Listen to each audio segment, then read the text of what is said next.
আসসালামু আলাইকুম রহমতুল্লাহি ওয়া বারাকাতুহু। বিসমিল্লাহির রহমানির রহিম। আলহামদুলিল্লাহ ওয়াসসালাতু ওয়াসসালামু আলা রাসূলিল্লাহ ওয়া আলা আলিহি ওয়া সাহবিহি আজমাইন ওয়া বা'দ। সম্মানিত শ্রোতা দর্শক মণ্ডলী, আল্লাহ রাব্বুল আলামিনের প্রশংসা এবং প্রিয় নবী সাল্লাল্লাহু আলাইহি সাল্লামের উপর সালাত ও সালামের পর আজ সোমবার 29শে সফর 1446 হিজরি মোতাবেক 2রা সেপ্টেম্বর 2024 আমাদের ধারাবাহিক প্রশ্নোত্তর পর্ব নম্বর 82। 10টি প্রশ্ন রয়েছে বিভিন্ন দেশ থেকে আসা। ইনশাআল্লাহ তাআলা সংক্ষেপে অল্প সময়ে উত্তরগুলি দেওয়ার চেষ্টা করব। আল্লাহ রাব্বুল আলামিন যেন তৌফিক দান করেন। প্রথম প্রশ্ন বলছেন, আসসালামু আলাইকুম শেখ। ওয়ালাইকুম আসসালাম ওয়া রাহমাতুল্লাহ। আমার দেশের বাড়ি কুমিল্লা। সাম্প্রতিক বন্যায় আমি যদি বন্যার্তদেরকে জাকাতের টাকা দিই তাহলে কি আমার জাকাত আদায় হবে? যেহেতু এখানে ধনী গরিব হিন্দু সবাই আছে, অনেকের বিল্ডিং পর্যন্ত ডুবে গেছে, এখন আমি কিভাবে জাকাতটা দেব? এর জবাব হচ্ছে, যারা বন্যা দুর্গত এবং বাড়িতে খাবার দাবার ব্যবস্থা নেই, যদিও তাদের জমি জায়গা সম্পদ আছে, তারপরও তারা অভাবী, মিসকিনদের অন্তর্ভুক্ত। সুতরাং সাময়িকভাবে তাদের অভাবের কারণে তাদের প্রয়োজন পুরা করার জন্য তারা জাকাত গ্রহণ করতে পারবে এবং তাদেরকে জাকাত দিতে পারবেন। তাদের জাকাত দিলেও জাকাত আদায় হয়ে যাবে। আর অধিকাংশ মানুষের অবস্থাটা এমনই। কিন্তু জাকাত বিতরণের সময় সে এলাকার মানুষ আপনাদের সাথে যাতে করে থাকে, যাতে চিনতে পারেন যে কার বাড়িতে খাবার ব্যবস্থা আছে, কার বাড়িতে নেই।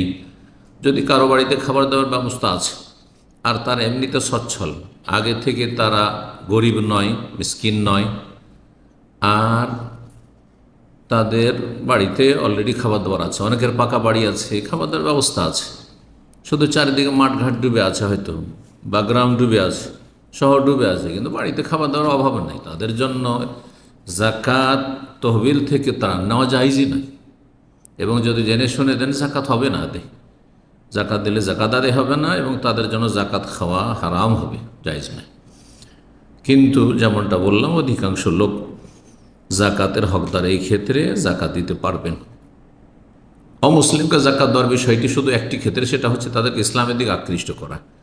তো যেসব অমুসলিমরা আছে আশেপাশে আর তারা বন্যা কবলিত, তাদেরকে ইসলামের দিকে আকৃষ্ট করার জন্য, ইসলামের সৌন্দর্য তাদের সামনে তুলে ধরার জন্য, যাতে করে তাদের অন্তর নরম হয়ে আসে এবং ইসলামের কথা শোনার জন্য প্রস্তুত থাকে বা ইসলাম চর্চা করার জন্য প্রস্তুত হয়, এই উদ্দেশ্যে যদি দেন তো দেওয়া যাবে। আল্লাহু তাআলা আলাম। 2 নম্বর প্রশ্ন বলছেন, আসসালামু আলাইকুম শেখ। ওয়ালাইকুম আসসালাম ওয়া রাহমাতুল্লাহ।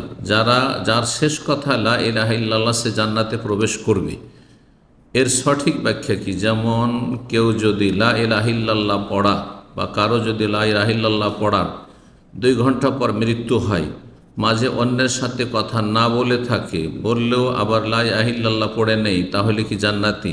জি, একবার লা ইলাহা ইল্লাল্লাহ অন্তরের অন্তরস্থল থেকে নিষ্ঠার সাথে যদি পাঠ করে, শুধু পাঠ করা নাই মন্ত্রের মতো, বরং অন্তর থেকে অর্থ বুঝে পড়বে, লা ইলাহা ইল্লাল্লাহ, আল্লাহ ছাড়া কোনো সত্য মাবুদ নেই, এবং শিরকি আকীদা মুক্ত থাকতে হবে। লা ইলাহা ইল্লাল্লাহ পড়ার সাথে লা ইলাহা ইল্লাল্লাহ পরিপন্থী যে বিষয়গুলি রয়েছে, যেমন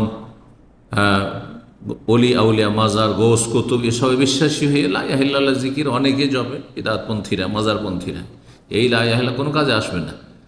নাস্তিক, সবাই বলছে লা ইলাহা ইল্লাল্লাহ পড়ো মুমূর্ষ অবস্থায়, আর সে লা ইলাহা ইল্লাল্লাহ পড়ে নিল, কিন্তু তার নাস্তিকতা তার মগজ থেকে, অন্তর থেকে বের হয়নি, সে তওবা করে ফেরেনি, তাহলে এই লা ইলাহা কোনো কাজে আসবে না, কোনো মূল্য রাখে না। লা ইলাহা ইল্লাল্লাহ ইতিবাচক এবং নেতিবাচক।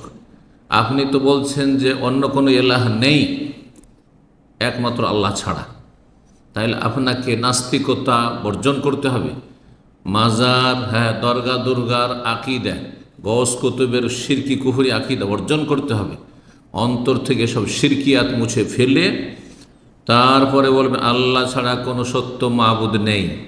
এ কথা বুঝে যখন ঘোষণা করবেন একবার, তারপরে মাঝখানে কারো সাথে কথা বললেন না, অসুস্থ ব্যক্তি নীরব থাকলেন আর মারা গেল, তো সেটাই তার শেষ বাক্য। জি, তবে মাঝখানে যদি কারোর সাথে কথা হয় যে কেউ আসলো, কেমন আছো, ভালো আছো, বা কেমন আছেন, ভালো আছেন, সালাম দো, আল্লাহ আপনাকে ভালো রাখুন, আর কোনো কথা বলে নিল, তাহলে ওলামারা বলছেন যে আবার তাকে তালকিন করবেন। লাক্কিনু মাউতাকুম লা ইলাহা ইল্লাল্লাহ, তোমাদের মুমূর্ষু ব্যক্তিদেরকে, যারা মৃত্যুসজ্জায় রয়েছে, শেষ অবস্থায় রয়েছে, তাদেরকে লা ইলাহা ইল্লাল্লাহ স্মরণ করিয়ে দাও।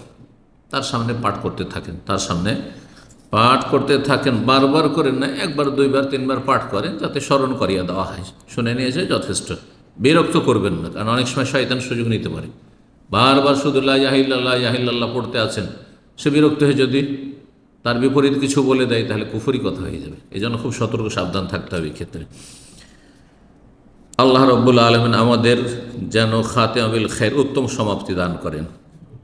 লা ইলাহা ইল্লাল্লাহর উপর, তৌহিদ সুন্নাহর আকীদার উপর আমাদেরকে যেন মওত দান করেন।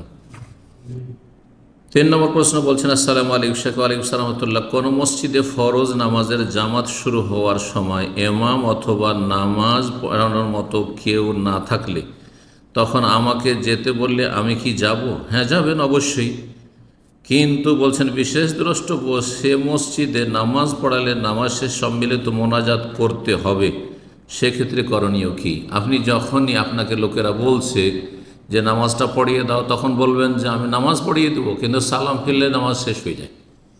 আমি সালাম ফেরা পর্যন্ত তোমাদের ইমাম, সালাম ফেরার পরে তোমরা কি করবে না করে তোমাদের ব্যাপার, আমি করবো না আর কিছু, আমি তোমাদের আর ইমাম নই বলে দেবেন। যদি বলেন ওকে ঠিক আছে, আপনি সালাম পর্যন্ত আমাদের লিড করে দেন, আর তারপরে আমরা যা পারবো তাই করুক। বিদআতি মোনাজাত করছে করুক, আপনি সুন্নতের অনুসারী, আপনি জিকির আজকার করুন। এটা যদি মেনে নেয় তারা, তাহলে আপনি ইমামতি করো এই শর্তে। আর যদি বলেন না আমাদের ইমামতি করো, কিন্তু ইমামতি করলে মোনাজাত ধরতে হবে, এই বিদআতি সম্মিলিত মোনাজাত, তাহলে বলেন আমি ইমামতি করবো না, মুক্তাদি হে সালাত আদায় করবেন সালাম ফেরা পর্যন্ত, আর তারপরে তাদের এই বিদআতে অনুসরণ করবেন না। 4 নম্বর প্রশ্ন বলছেন, আসসালামু আলাইকুম। ওয়ালাইকুম আসসালাম রাহমাতুল্লাহ। অনেকদিন যাবৎ আমার বাড়ির আশেপাশে সাপ দেখা যাচ্ছে, মা বলছে ওটা নাকি গরুর থেকে দুধ খায়। কিছুদিন হচ্ছে প্রতি রাতে সাপটা বাড়ির ওপরে আওয়াজ করে, রাতে ভয়ে ঘুমাতে পারি না স্যার, এজন্য আমার করণীয় কি? নবী সাল্লাল্লাহু আলাইহি সাল্লাম বাড়িতে যেসব সাপ অবস্থান করে বা দেখা যায়, সেগুলো আওয়ামেরুল বুয়ুত বলেছেন। সহিহ মুসলিমের হাদিসের জন্য না, হাদিসের কিতাবে রয়েছে। ঘরে বসবাসকারী সাপ, মানে সাপের রূপ ধারণকারী, কিন্তু সেগুলি জিন, মূলত সেগুলি জিন। জিন নাকি আসলে সাপ? বাড়িতেও আসল সাপ চলে আসতে পারে জিন ছাড়াও, কিন্তু সাধারণত বাড়িতে দেখা গেলে সেগুলো আওয়ামেরুল বুয়ুত, মানে বাড়িতে বসবাসকারী জিন। এই জন্য তাদেরকে একটু সতর্ক করতে হবে, অবসর দিতে হবে। হাদিসে রয়েছে, হাদিসে আছে যে সুলাইমান আলাইহিস সালামের সাথে তাদের যে আহাদ বা চুক্তি ছিল, সুলাইমান আলাইহিস সালামের অনুগত ছিল এসব সৃষ্টিকুল। তো সুলাইমান আলাইহিস সালামের কথা স্মরণ করে বলতে হবে যে আল্লাহর ওয়াস্তে সুলাইমান আলাইহিস সালামের ওয়াদার কথা বলছি, তুমি বাড়ি থেকে বেরিয়ে যাও, এইভাবে বলতে হবে। যদি বেরিয়ে যায় ভালো কথা, না হলে 1 বার 2 বার 3 বার পর্যন্ত ওয়ার্নিং দেবেন যে বাড়ি থেকে বেরিয়ে যাও। জিন হলে বাড়ি থেকে বেরিয়ে যাবে, 3য় বার বলার পরে আর দেখা যাবে না যদি জিন হয়। কিন্তু তারপরেও যদি বাড়িতে দেখা যায় যে ঘোরাঘুরি করছে, বা বাড়ির আশেপাশ মানে বাইরে নয়, বাড়ির উঠানে ঘোরাফেরা করছে সেই সাপই, তাহলে সেটাকে মেরে দেন, সেটা আসলে সাপ, তখন মেরে দেন। কিন্তু আপনার বাড়িতে যদি দেখা যায় যে দংশন করতে আসছে, তাহলে আত্মরক্ষার জন্য মারতে হবে, আত্মরক্ষার জন্য মারতে হবে। তো এমনও পরিস্থিতি হইতে পারে যে এইখানে সেই ওয়ার্নিং দেওয়ার সুযোগ নেই, সময় নেই। তো আল্লাহ রাব্বুল সমস্ত অনিষ্ট থেকে হেফাজত করুন, মানুষ শয়তান জিন শয়তান অনিষ্ট থেকে আল্লাহ হেফাজত করুন, এবং বিশ্বধর যে সব প্রাণী রয়েছে সেগুলির অনিষ্ট থেকে আল্লাহ হেফাজত, হিংস্র প্রাণী থেকে আল্লাহ হেফাজত করুন। মানুষ সবচেয়ে বেশি হিংস্র হয়ে উঠেছে, তাদের অনিষ্ট থেকে আল্লাহ হেফাজত করুন। 5 নম্বর প্রশ্ন বলছেন, আসসালামু আলাইকুম শেখ। ওয়ালাইকুম আসসালাম রাহমাতুল্লাহ। পূর্বে যদি না জানার কারণে বা মজাক ছলে তালাক দিয়ে থাকি, এখন ভুলে গেছি বা সন্দেহের ভিতরে আছি, কতবার বলেছি আউযুবিল্লাহ, তাও বলতে পারছি না, ভুলে গেছি, আল্লাহকে মাফ করবেন, এজন্য পাকড়াও করবেন, কোশ্চিনকালেও মাফ করবেন না। জি, আপনি বলছেন কতবার বলেছি, মানে 3বারের বেশি অবশ্যই বলেছেন। এটাতে সন্দেহ হতে পারে যে 2বার বলেছি না 1বার বলেছি, 2বার বলেছি না 3বার বলেছি, এরকম সন্দেহ হতে পারে। কিন্তু কতবার বলেছি, তো তিনটেই তো তালাক, তিনটেই তো তালাক। যখন তালাক অনেকবার বলেছেন, 3 বলার পরে হাজার হাজার বার বলতে থাকেন, ওগুলো কোনো মূল্য রাখে না। ফাইনাল হয়ে গেছে, আপনার সে স্ত্রীর নয়, সে বেগানা, আপনি বেগানা। জি, আজনবী, তার সাথে আপনার কোনো সম্পর্ক নেই। তারপরে যদি স্বামী স্ত্রীর মতো করে সম্পর্ক রাখেন, শারীরিক সম্পর্ক রাখেন, তাহলে জেনা, ব্যভিচার। ব্যভিচার কাবিরা গুনাহ, নোংরা কাজ। জি, সুতরাং তাড়াতাড়ি করে আপনার তওবা হচ্ছে, স্ত্রীকে আপনি বিদায় করুন, আর আপনি স্ত্রী থেকে আলাদা হন, এবং আপনার স্ত্রীর জন্য 1 মিনিটের জন্য আপনার সাথে বসবাস করা এবং মিলিত হওয়া কোনো মতে জায়েজ নয়। আল্লাহ হেদায়েত দান করুন। 6 নম্বর প্রশ্ন। আসসালামু আলাইকুম শেখ। ওয়ালাইকুম আসসালাম রহমতুল্লাহ। আমার একটি ব্যবসা আছে, সেখানে ব্যাটারি চার্জ দেওয়া হয় রাতে 10 ঘন্টা, দুপুরে 2 ঘন্টা, দুপুরের 2 ঘন্টা মাগরিবের আগে আগে দিতে হবে। এখন কোনো ড্রাইভার যদি মাগরিবের আগে আগে দুপুরে 2 ঘন্টা না দেয়, তাহলে সেটা সে আর পাবে না। এটা আমার দোকানের নিয়ম। এখন এই নিয়মটা কি ঠিক আছে নাকি আমি মানুষকে হক নষ্ট করছি? এই নিয়ম আমি তাদের আগেই জানিয়ে দিয়েছি। নবী সাল্লাল্লাহু আলাইহি ওয়াসাল্লামের হাদিস, আল মুসলিমুনা আলা শুরুতিহিম, মুসলিমরা নিজ শর্তের ওপর বা আপন আপন শর্তের ওপর বহাল থাকবে। তো যে শর্ত আপনি কাস্টমারের সাথে করেছেন, আর কাস্টমার তার ড্রাইভার পাঠিয়েছে গাড়ি নিয়ে, যে এই সময়ে ব্যাটারি চার্জ দিতে হবে, এত ঘন্টা এর মধ্যে দিয়ে নিতে হবে, ও যদি না পুরা করে, তার পক্ষ থেকে ত্রুটি আপনার পক্ষ থেকে হয়নি, সুতরাং এতে কোনো অসুবিধা নেই। আল্লাহ তাআলা আলাম। 7 নম্বর প্রশ্ন বলছেন, আসসালামু আলাইকুম শেখ। ওয়ালাইকুম আসসালাম রহমতুল্লাহ। একটা ছেলে আছে যে প্রায় সারাদিন কোরআন নিয়েই পড়ে থাকে, শোনা পড়া, কিন্তু সে পাপ কাজ থেকে বিরত থাকে না। আল্লাহ হিদায়াত দান করুন। কোরআনে কারীমের তেলাওয়াত আর পড়াশোনা মুখস্থ করা যদি মানুষকে পাপ থেকে বিরত না করে, তাহলে সে মন্ত্র পাঠ করছে, কোরআন তার কণ্ঠনালীর নিচে নামছে না। এটা খারিজদের লক্ষণ, নবী সাল্লাল্লাহু আলাইহি ওয়াসাল্লাম বলছেন। জি, ইয়াকরাউনা আল কোরআন লা ইউজাউযু হানাজিরাহুম, তারা কোরআন এত বেশি তেলাওয়াত করবে, এত জঙ্গিরা, খারেজিরা, কিন্তু তাদের হলকের নিচে নামবে না। জি, তো এমনটা না হয়। আল্লাহ এসব অনিষ্ট থেকে আর বদ আখলাক থেকে বাঁচিয়ে রাখুন, হেদায়েত দান করুন।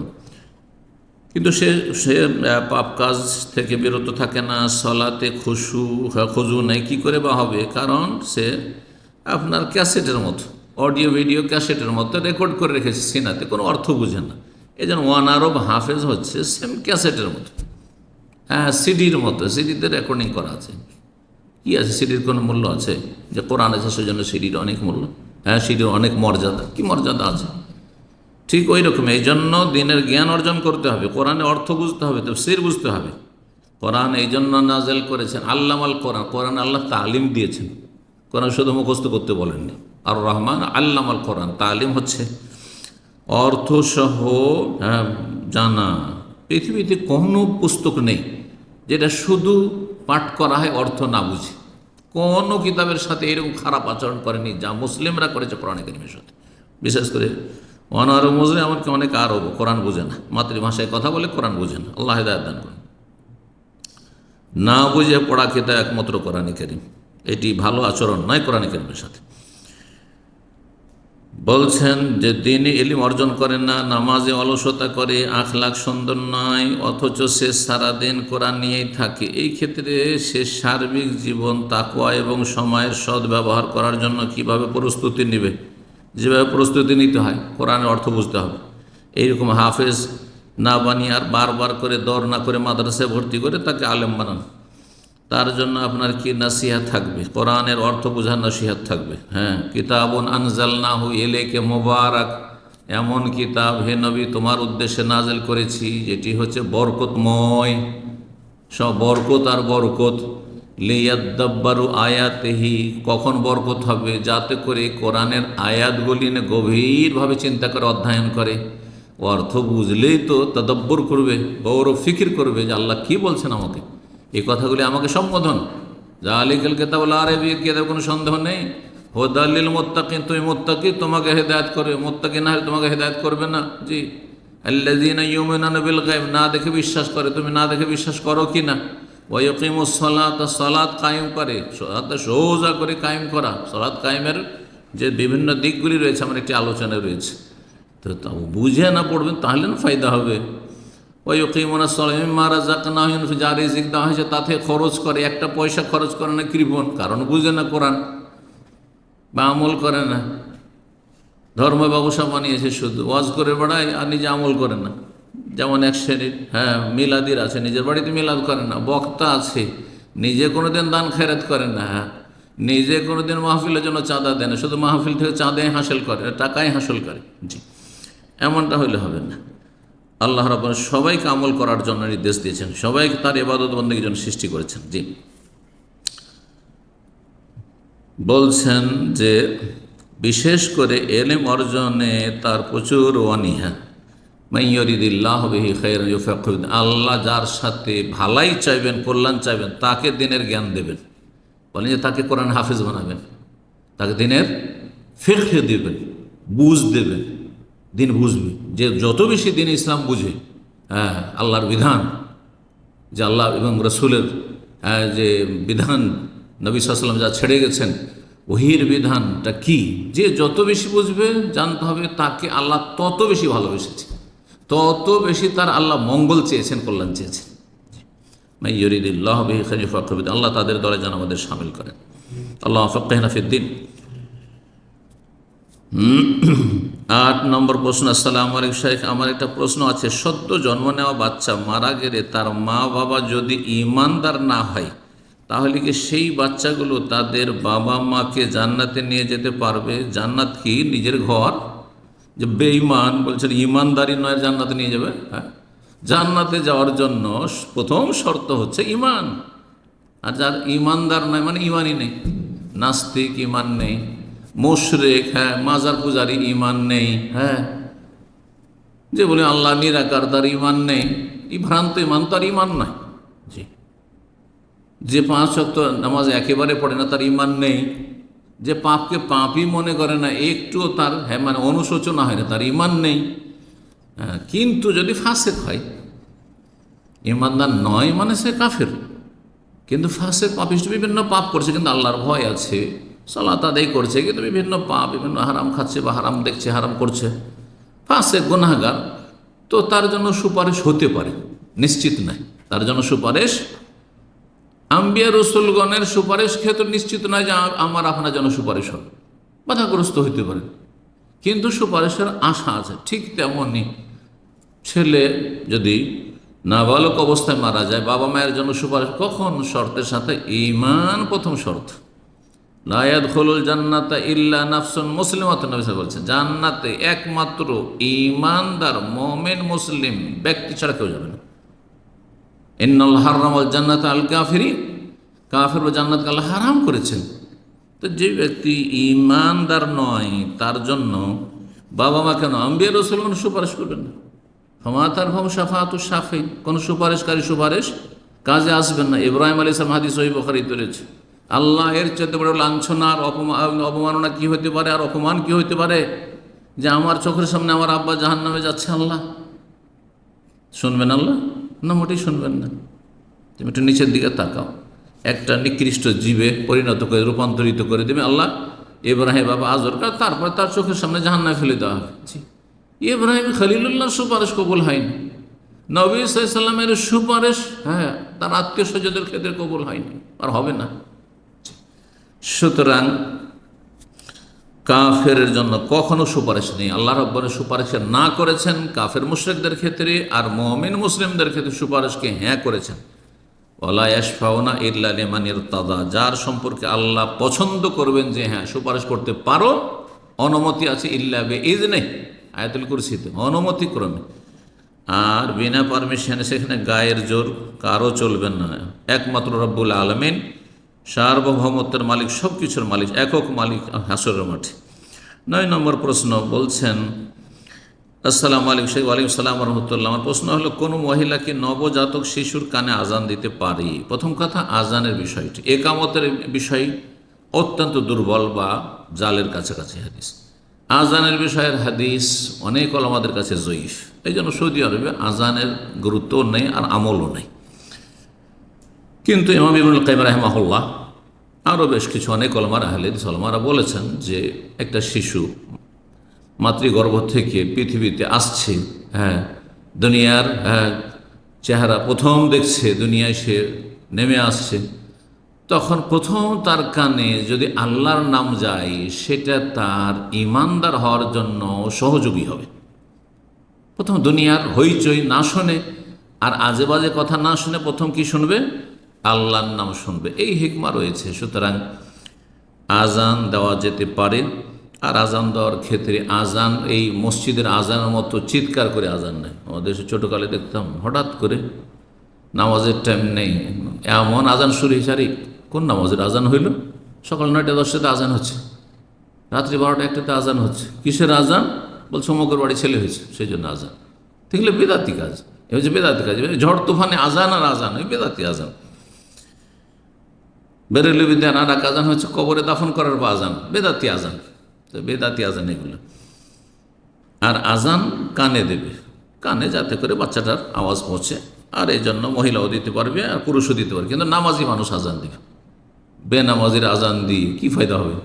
বেনামাজি যদি আজান নিজেই নামাজ পড়েন না, আর আজান দিচ্ছে আল্লাহ, নিজে আল্লাহ পরকালে বিশ্বাসী নয়, না হলে প্রথম হিসাব হবে হাসর মাঠে নামাজের। সুতরাং বেনামাজি, খবরদার বেনামাজি যেন শিশুর কানে আজান না দেয়। জি, নামাজি ধার্মিক মুত্তাকি ভালো মানুষ আজান দেবে, সে পুরুষ হোক মহিলা হোক। জি, সাবালক হোক নাবালক, কোনো অসুবিধা নেই। 10 নম্বর সর্বশেষ প্রশ্ন বলছেন, আসসালামু আলাইকুম শেখ। ওয়ালাইকুম সালাম রহমতুল্লাহ। এমামের এমামতি করতে যদি লেট হয়ে যায় তাহলে এমামের জন্য কতক্ষণ ওয়েট করব? কিংবা এমামের পারমিশন ছাড়া এমামতি করতে যাওয়া যাবে কি? এমাম যদি দীর্ঘ সময় বিলম্ব করে, বেশি বিলম্ব করছে, তাহলে তার অপেক্ষা মোটেই করা যাবে না। কিন্তু অল্প সময় যদি বিলম্ব হয় তাহলে অপেক্ষা করা উচিত। এর জন্য সময় শরীয়তের পক্ষ থেকে নির্ধারিত নেই যে সেটা 5 মিনিট না 10 মিনিট নাকি আধা ঘন্টা। যতটার ওপর মসজিদের অধিকাংশ মুসল্লি বা মুসল্লিগণ একমত হইতে পারে।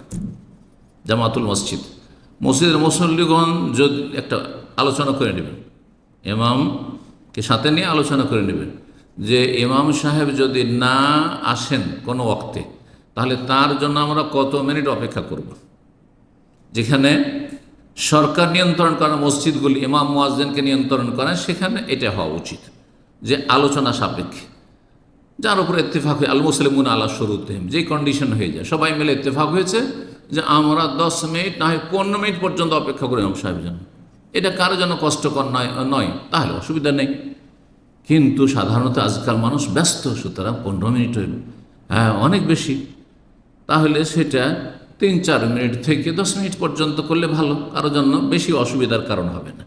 সৌদি আরবে যেহেতু আলহামদুলিল্লাহ মসজিদগুলি সরকার কর্তৃক নিয়ন্ত্রিত, সেই জন্য এখানে নিয়ম নীতি নির্ধারণ আছে, সেটা হচ্ছে 5 মিনিট। ইমামের জন্য 5 মিনিট সর্বর্ধে অপেক্ষা করতে পারবে। আর না হলে ইমামের জন্য করণীয় উচিত হচ্ছে যে একটা মেসেজ দিয়ে দিও মুয়াজ্জিনকে, অথবা তার যে স্থলাভিষিক্ত নায়েব খাদেম আছে মসজিদের, তাকে একটা মেসেজ দিয়ে দিবে অথবা একটা কল দিয়ে দিবে যে আমি আসতে পারছি না, আপনি নামাজটা পড়িয়ে দেন। এটা করবে।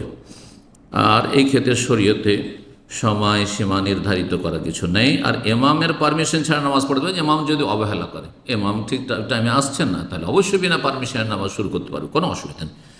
ইমাম ওয়াক্ত হয়েছে 1 মিনিট অপেক্ষা করছে না, এটা ঠিক হবে না। 1 মিনিট 2 মিনিট মানুষের প্রাকৃতিক বেশ কিছু কারণ রয়েছে, তো সেসব কারণগুলির কারণে বাধাগ্রস্ত হইতে পারেন, রাস্তাঘাটে লেট হইতে পারে ইত্যাদি প্রস্তুতি হইতে। সুতরাং 1-2 মিনিট তো অবশ্যই অপেক্ষা করা উচিত। আর তারপরে বিনা পারমিশনে ইমামতি করা যায়। ইমাম মওজুদ রয়েছেন আর বিনা পারমিশনে না ইমামতি করা জায়েজ নয়, ইমামতি করা জায়েজ নয়। জাযাকুমুল্লাহু খাইরান ওয়া সাল্লাল্লাহু আলা নবিয়িনা মুহাম্মদ ওয়া আলা আলিহি ওয়া সাহবিহি আজমাইন।